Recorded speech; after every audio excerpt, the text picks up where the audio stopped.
You will hear a number of different recordings and you will have to answer questions on what you hear. There will be time for you to read the instructions and questions, and you will have a chance to check your work.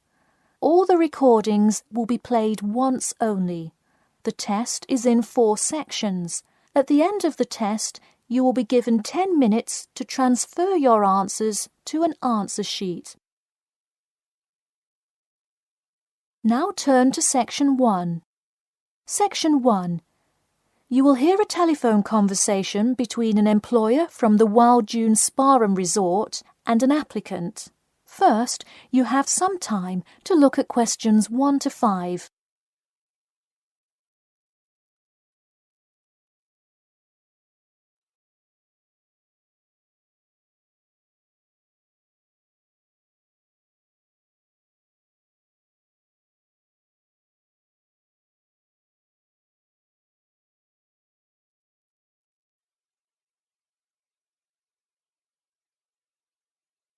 You will see that there is an example which has been done for you.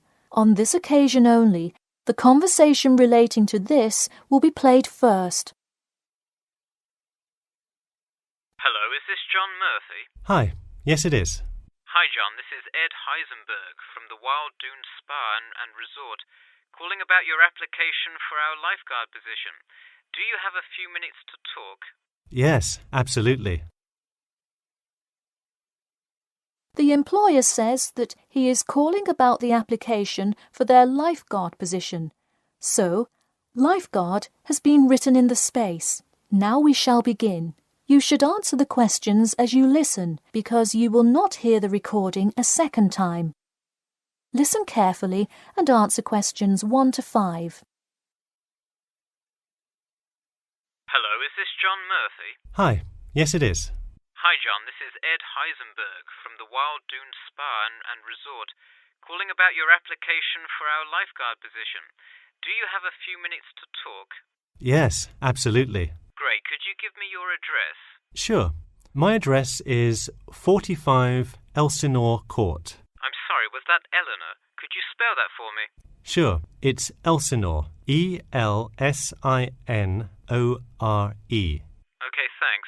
And is this the number we should reach you at in the future? 099885767? No, that's my home phone. But let me give you my mobile number instead. 077 896 245. Call me on that one. Okay, I'll make a note of that. Could you tell me your availability? Sure, I'm usually available during afternoons or weekends. I'd prefer not to be scheduled on weeknights because I work part-time as a waiter. That shouldn't be a problem, since we don't stay open very late anyway. And do you have any other employment experience? Yes, I've worked at a few other places. I was the baseball coach at Richmond High School last season. I see. And do you have any other experience that you would like us to note on your application? Yes. Last year I worked at the beach as a rescue diver. Rescue diver? That sounds intense. Well, it's really just like being a lifeguard, except in the ocean instead of pool. So kind of like being a lifeguard at the world's largest pool. I see. Before you hear the rest of the conversation, you have some time to look at questions 6 to 10.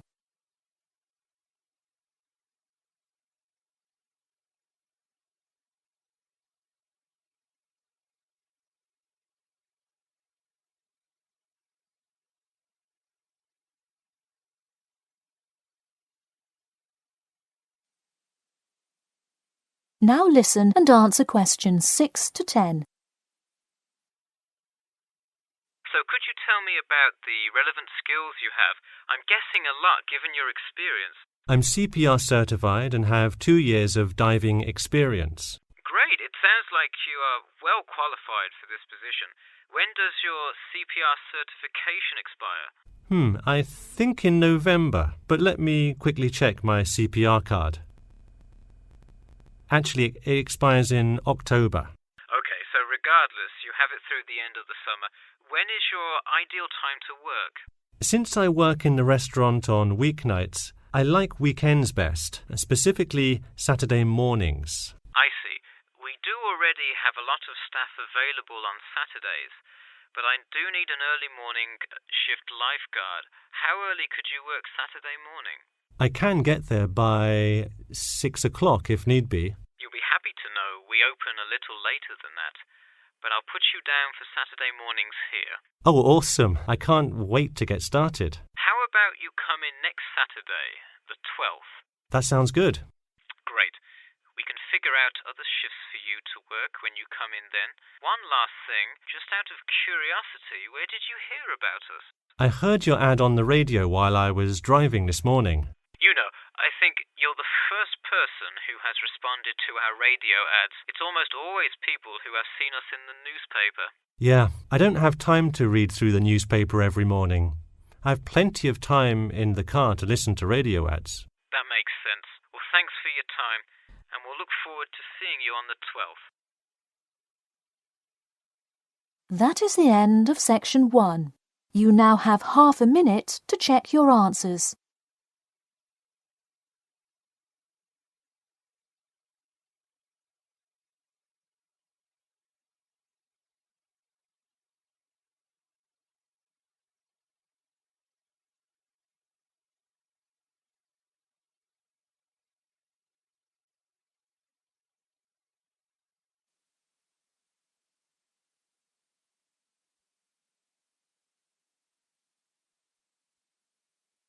Now turn to Section 2. Section 2. You'll hear part of a free class about safety around campus. First, you have some time to look at questions 11 to 14.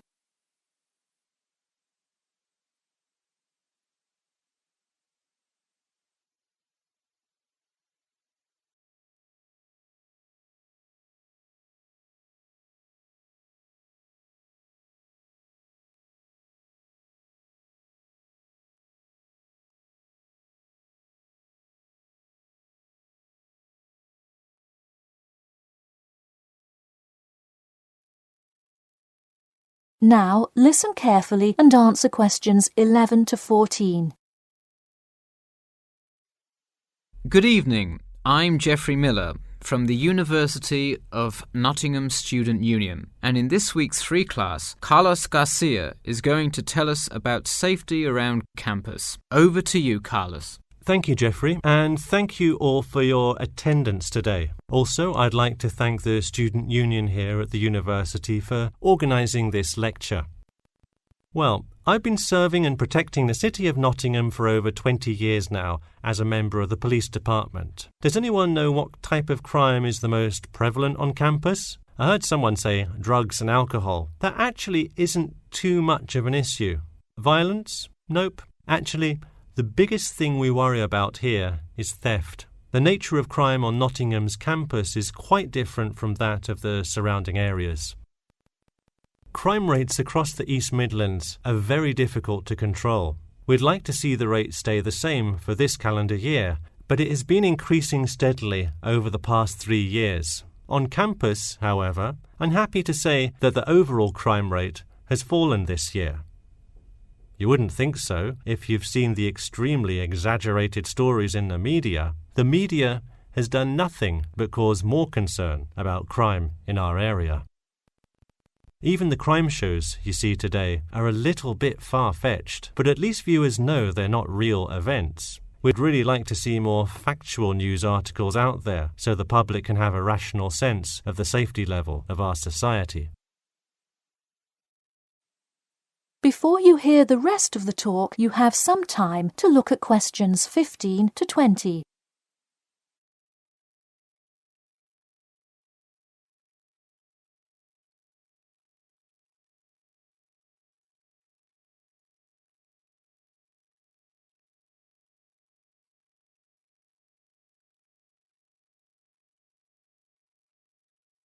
Now listen and answer questions 15 to 20. Okay, let's move on to what to do when you see a crime. Do not get involved if at all possible, and do not draw too much attention to yourself by running away in a conspicuous manner. Though most likely, and hopefully, you will not have to experience this situation. If you are being mugged, please do not try to resist. Instead, be compliant and seek help after the incident. Like I said, though, it is highly unlikely that you will find yourself amidst a crime, but it is important to be prepared should it ever happen. We find that educating students and staff on the correct precautions to take is the best way to increase your safety. Just remember to be smart when you're out late at night and avoid any area or person that looks suspicious. I know it sounds obvious, but I cannot stress this enough. It's also not a bad idea to have your mobile phone with you at all times, but be careful. If you're chatting on your smartphone on your way home, you're a prime target for thieves.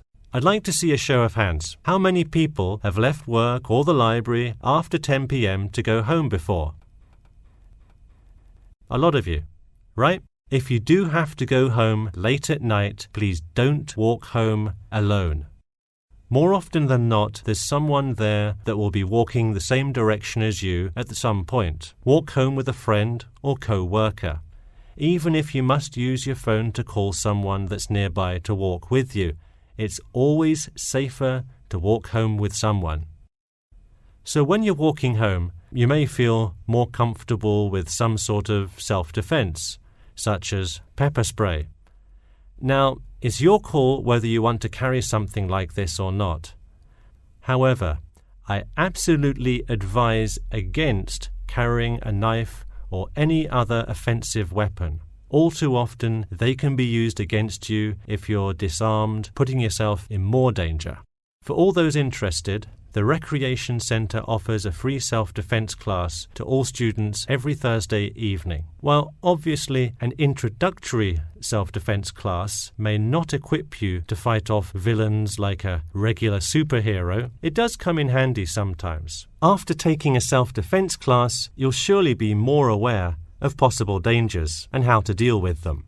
So hopefully now you have a more complete understanding of the nature of crimes committed on your campus and how to avoid being a victim. I know most students at the University of Nottingham are not the criminal types, but remember that there is no barrier like a wall or something keeping non-students out. There's no army force securing the borders, and I doubt anyone wants it that way. The campus is generally a safe place, but it's not immune to small crimes once in a while. All right, that's all I have to say for today. Stay safe. That is the end of section 2. You now have half a minute to check your answers.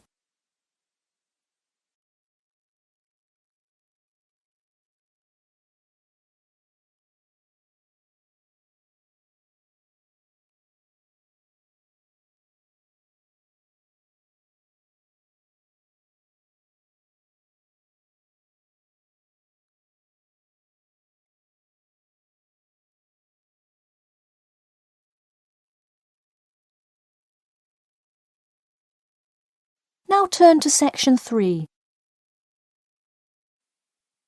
Section 3. You will hear a student called Bobby talking to his tutor about the research project. First, you have some time to look at questions 21 to 23.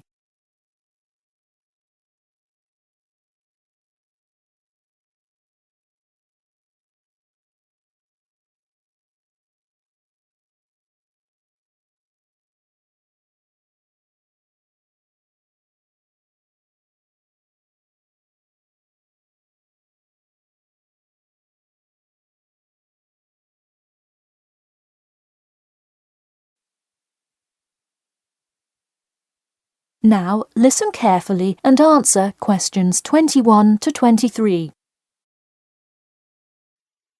Hi Bobby, go ahead and sit down. Tell me about your research project. Well, I decided to research football and keys for success on a football team. That sounds great. What are the guidelines for the test? Did the teacher talk to you about it in class? No, everything is on a handout that was passed out. It says that the first draft is due at the end of next week and the second and third are due later on in the month. I don't understand why we have to keep revising and fixing it. Is this assignment really that important? Well, this project is a major requirement for passing 11th grade English and will go on your permanent record. Oh, really? Does that mean it will affect what English level I am placed in next year? Well, not exactly.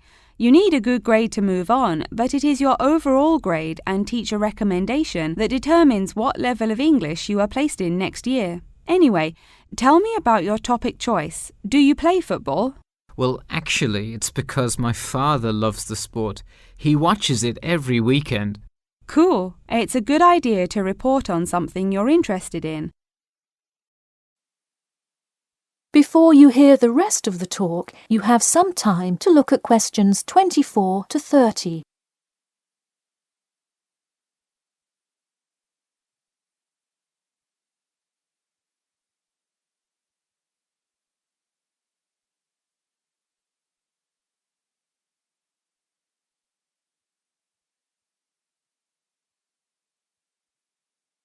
Now, listen carefully and answer questions 24 to 30. I see you worked hard calling players and the head coach to talk, so let's see what information you got. Well, you have to listen carefully to the first call on the recording. It's really hard to hear because the background noise is louder than the person's voice. Yes, it is a bit tough to discern. I'm afraid the player's answer is too short as well. You will have to interview him again and try to get him to give a better answer. Okay, I thought that might happen. I will call him again tomorrow. Moving on, let's look back at this question. You asked, tell me about a time when you learned a major life lesson through playing football and explain how that has shaped the person and player you have become now and how you hope to pass on that lesson.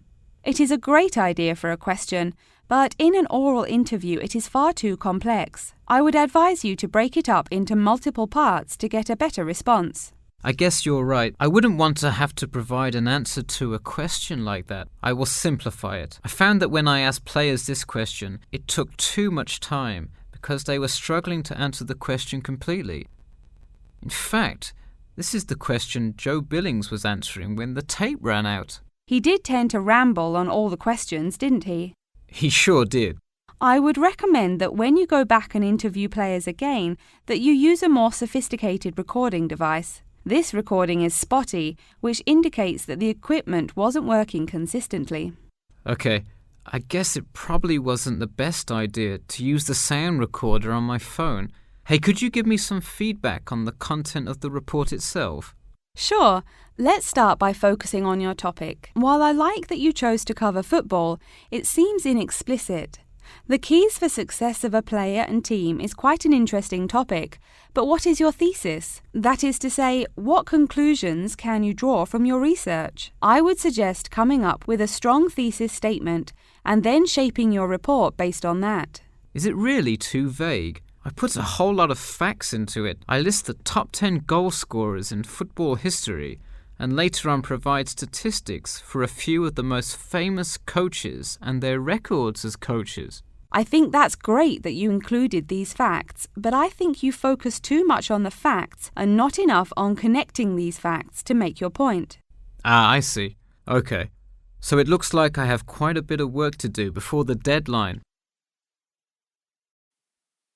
That is the end of section 3. You now have half a minute to check your answers.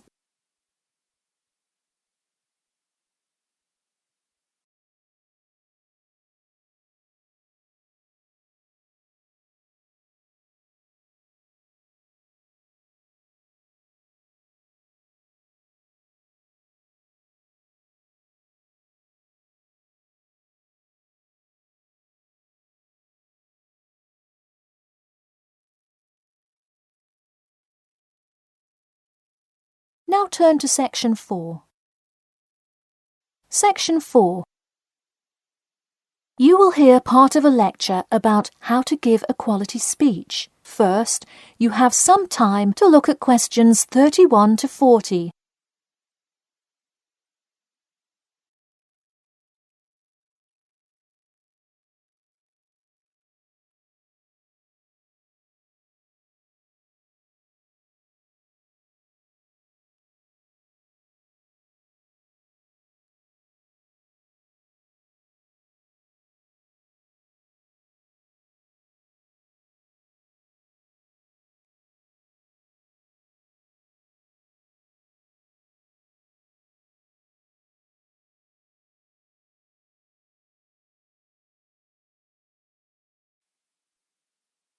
Now listen carefully and answer questions 31 to 40.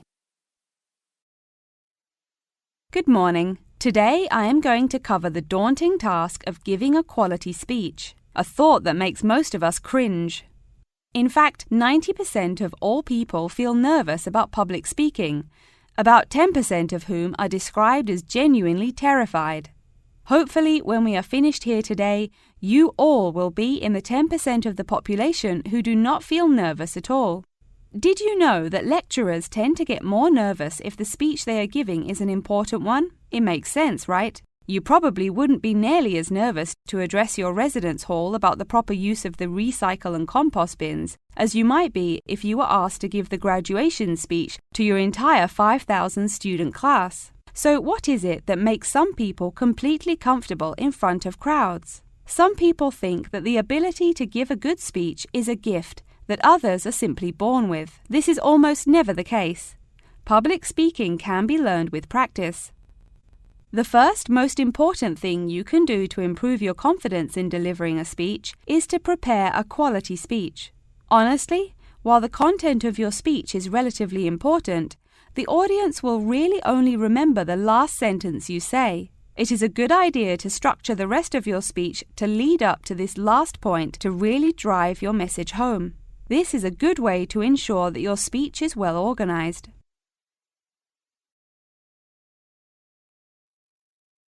Once you are confident in the quality of the speech you have written, the rest is just about your stage presence. Let's go through some do's and don'ts of public speaking. First, you want to command the attention of the room.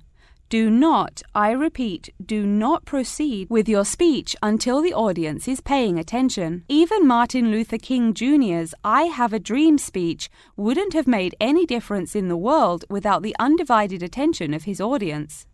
To continue with the I Have a Dream example, one of the reasons that MLK was such an effective orator was his ability to speak with passion and engage with his audience. That sort of charisma does not come from reading straight from paper.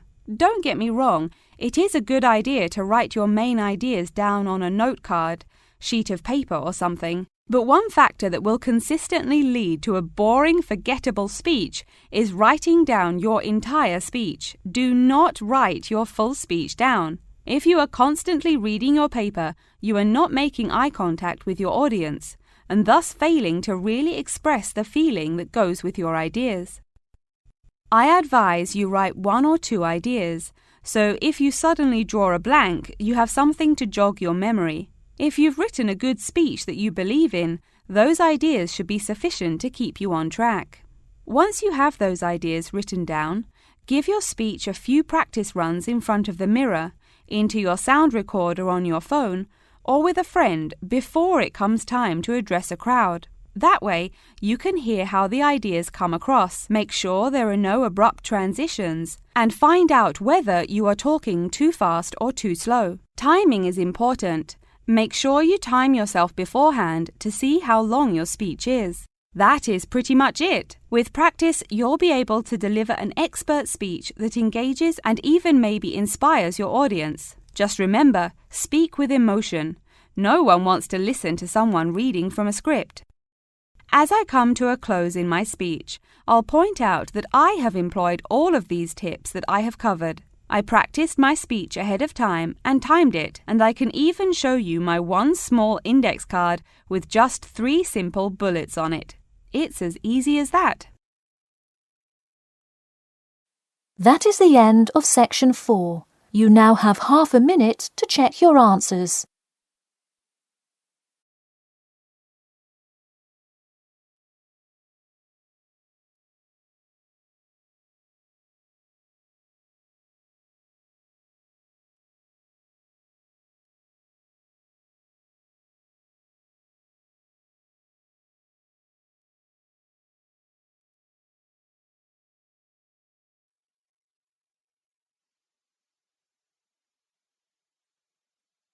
That is the end of the listening test. In the IELTS test, you will now have 10 minutes to transfer your answers to an answer sheet.